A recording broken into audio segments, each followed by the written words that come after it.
Kings and queens, your majesties, welcome back to the channel. Thank you so much for always returning. Trust you and yours are well and you are loving yourself and others like always.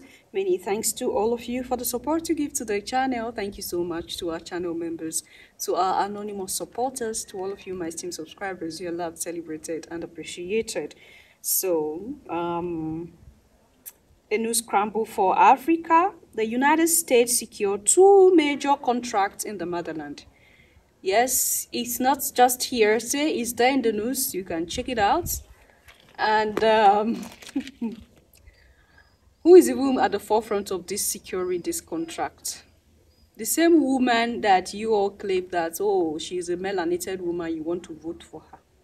When you look critically into these contracts that are secured, it's still tied down to the exploitation of the African people, exploiting our mineral resources. Because if you look at the strategic positions where they are targeting, the positions where they have secured.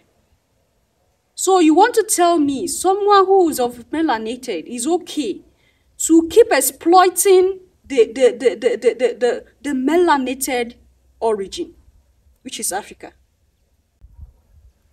Maybe what I'm saying doesn't make sense to you, but let's listen to this.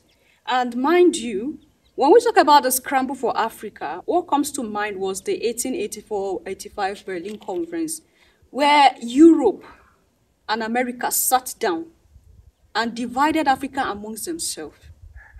When I tell you that the evil that these people have done to us is too much, and that's the reason why I'm saying that it's time to call judgment on this group of people, on these bodies of people. It is time to let's go spiritual on these people. Okay? When I say going spiritual, I don't mean this one you go to your church and you be hitting your heads and shouting, Jesus, Jesus. You have been doing that for over 2,000 years and nothing happened. Your Majesties, now, they divided Africa amongst themselves. There was no African country in a conference they called the African Conference, the Berlin Conference. The other name is the African Conference. A conference you call the African Conference. There is no African country present, even to speak for themselves. There was no African present. These people sat down, divided Africa. Okay, you take this part, France take this part, America take this part, Berlin take this part, the Germans, right, take this part, what do you call them? Italy take this part. The continent was divided by these people. And that was the first time the word, the scramble for Africa was in existence. Now, it is happening again. And that's why they call this the scramble for Africa 2.0. Because it is coming back. And this time, America, the Chinese government, and Russia are fighting to have Africa. Okay? The Russians are coming in a way, and Africans are saying, okay, since they are coming with some other technology and some military equipment, we are going to accept them because Russia play fair. They are not like Americans. The Chinese are coming in another angle in the name of constructing and developing Africa. And Africans are saying, okay, Chinese play fair. If they do not play fair, we'll throw them away. Chinese are not like Americans. And then Americans are also fighting with the Chinese government and the Russian government to still have a place, they procure a place. And this is the question I keep asking you people. Europe and America, can't you live your life in peace in your continent? Like, what kind of language should Africans speak again? When I say Africans, I mean the citizens. I'm not talking about those puppet leaders that are seated there waiting. When they hear money, they begin to vibrate. What language do you want African citizens to speak again? Can't you live in your home alone without involving yourself to Africa? This is beginning to get frustrating. Your Majesties, Stories about Africa and a battle taking place over the continent, a shadowy battle for influence. Now, as most of you know, Africa suffered under European colonization. It was known as the Scramble for Africa. The continent was carved up by Western powers and mercilessly exploited. Even today, the scars of that colonization are very visible. But before the old wounds could fully heal, a new scramble has already begun. The key players are Russia, China, and the US. They're not looking to colonize Africa this time. What they are doing is expanding their influence by offering economic assistance. It's an old trick. Come in with promises of aid and then stick around for the resources. The entire African continent has seen this before, but they clearly haven't learned from history. This week, the US sealed 2 deals in 2 different corners of the continent. Tanzania in the east and Ghana in the west. Let's start by looking at Tanzania. It is in East Africa. The largest city there is Dar es Salaam. It is home to the nation's largest port. In fact, it is Africa's 4th largest port on the Indian Ocean side, making it extremely important for trade. And the US wants to take advantage of this. So it has offered to pay $250 million to develop a railway line through Tanzania. Now, $250 million is no joke. So why is the US being so generous? 2 reasons. First, it will help American trade via the Lobito corridor. Lobito is a port city on the other side of Africa in Angola. The US is developing a port there too and creating a rail corridor that begins there. This railway line will pass through 4 African nations: Angola, the Democratic Republic of Congo, Zambia, and then finally Tanzania. The corridor will cut through the entire African continent, connecting the Atlantic and the Indian Oceans. And that's not all. It will also link ports with mines, the ports of Lobito and Dar es Salaam, with mines in the DRC and Zambia. Now, when you join the dots, what do you see? A grand plan to exploit Africa's mineral wealth. This is America's plan. And Tanzania was the last part of the puzzle, hence the $250 million investment. This is the first reason. The second reason is the scramble for influence in Africa. And here the US is competing with China. China already has a strong presence in the region. It has multiple mines in Zambia. It is also investing in railway stations and renovations. So the US is basically playing catch up. And with this latest move, Washington will be hoping to one-up Beijing. How will China respond? Well, it already has. You see, for years, China was pouring money all over Africa, approving loans worth over $10 billion every year. But those loans dried up. They were on the decline since 2016. But recently, that trend has changed. A new study is out. It says last year, China increased its lending to Africa. It is definitely wary about losing influence. Meanwhile, the US is doubling down on its Africa plans. I mentioned their second victory in Ghana. Look at this press release from the US State Department. It announces a landmark commercial agreement with Ghana for a small nuclear reactor project.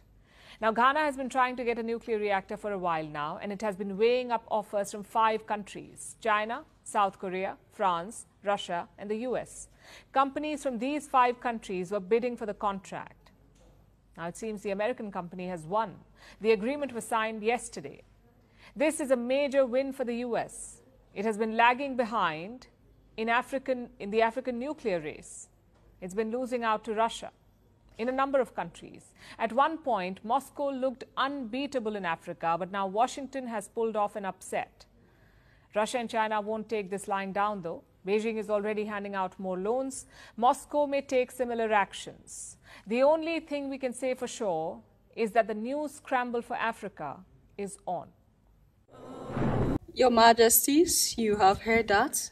Now, when she was talking about China, America, and Russia, after America came in and then, proposed those 2 major contracts to the African people, some weeks after that, the Chinese government invited all the African leaders to China for some interactions. Remember when I was talking about, I think it was a short I did about how Ibrahim Traore said he wasn't going to be in China? Okay, so he invited the whole of African leaders and 50 of them made it. Mind you, we have 54 countries in the motherland, right? China, to tell you the hold China have on the continent. So that is all of them now, because it was just 4 of them. Ibrahim Traore wasn't there. The reason why he wasn't there, I said it that here to you in that short I made. Now for the 3, I don't know why they couldn't make it, right? So 50 African leaders, okay, left their country in any situation that their country might be in. It's not a problem to them, and answered the call of the Chinese people, because Chinese is playing a great role in their lives. So African leaders have become prostitutes. I think that is the best definition. Because I'm not going to say African countries, because it is these leaders and their cabinet members that make these decisions. They become prostitutes. They go to China and eat. They go to America and eat.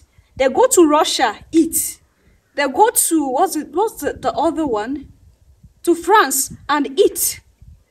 Because these 50 countries, 50 leaders that were present in China just last week for this summit, I believe the Francophone nations are there. Their leaders are also there. So they eat from France. Excuse me. They don't want me to talk, but I'm going to talk. They eat from France. They eat from America. They eat from China. They eat from Russia. They eat from Britain and other parts. You can name them. Are you seeing the situation that these people are putting the motherland in? Why can't you say no? Must you say yes to everything? I don't know when that time will come in Africa, where America will say, okay, we are proposing to spend so amounts or billions of dollars to develop something in your country. And then the African country will say, no, thank you, we don't want it. When would that time come? When? With the resources that is in the undergrounds of the 54 countries in the motherland, Your Majesties, Africa do not need any sympathy from any government or body, world governmental bodies. Africa do not need to borrow any money. Africa do not need anybody to come,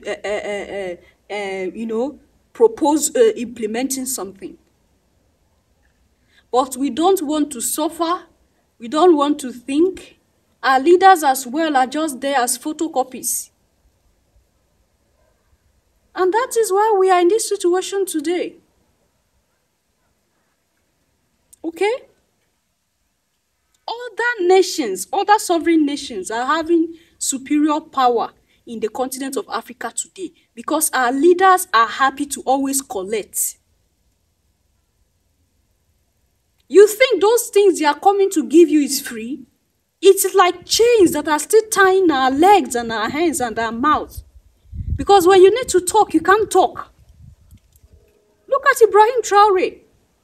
If Ibrahim was so vulnerable to China, would Ibrahim say, no, I can't go to this summit. I have to stay with my people at this point. They need me. Do you think Ibrahim will have the moral right to say that? He wouldn't have had that moral right to say that. To Xi Jinping. And to know what amazed me the most is that this is the youngest of all these presidents in the world, in the continent of Africa. The youngest of them is the one that has sense. I'm sorry. But when you see the situation of the motherland and what happened every day, you keep asking, questions run in my head. I don't know for you whether you ask yourself questions. A lot of questions run in my head when I think about what our leaders do and what happens to us as the African people. When will this change? Yeah, sometimes it's like all this creating awareness and talking, is it going to have any effect? Yes, it will have effect. Because the more people hear this, it triggers something in the subconscious. Because those who are there will not be there forever. No matter how they want to live forever, they will never be there forever. They will come down. A generation of leaders will come up, like Ibrahim Traore, that will save the motherland. We keep hoping for it. Until then, we keep creating this awareness, talking to ourselves like this, trying the little efforts we can put in from the little things we do right from our communities, our various communities where we live in the continent of Africa. And I believe the change that we seek for will come. It will be difficult, yes. It will take time, yes. But definitely, that change will come at the end. Whether we are alive today or not, the joy should be that we made efforts. And that is the main thing. Whether I'm alive to see this change that I long for or not, the important thing is that I made efforts. I did something. And my spirit is at peace.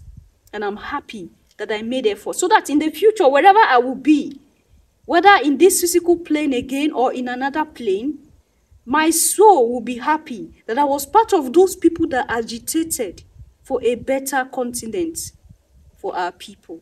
Leave your thoughts and opinion there at the section, and I'll see you in my next one. Until then, love yourself, love others, stay safe, stay positive, always, Your Majesties. Bye for now.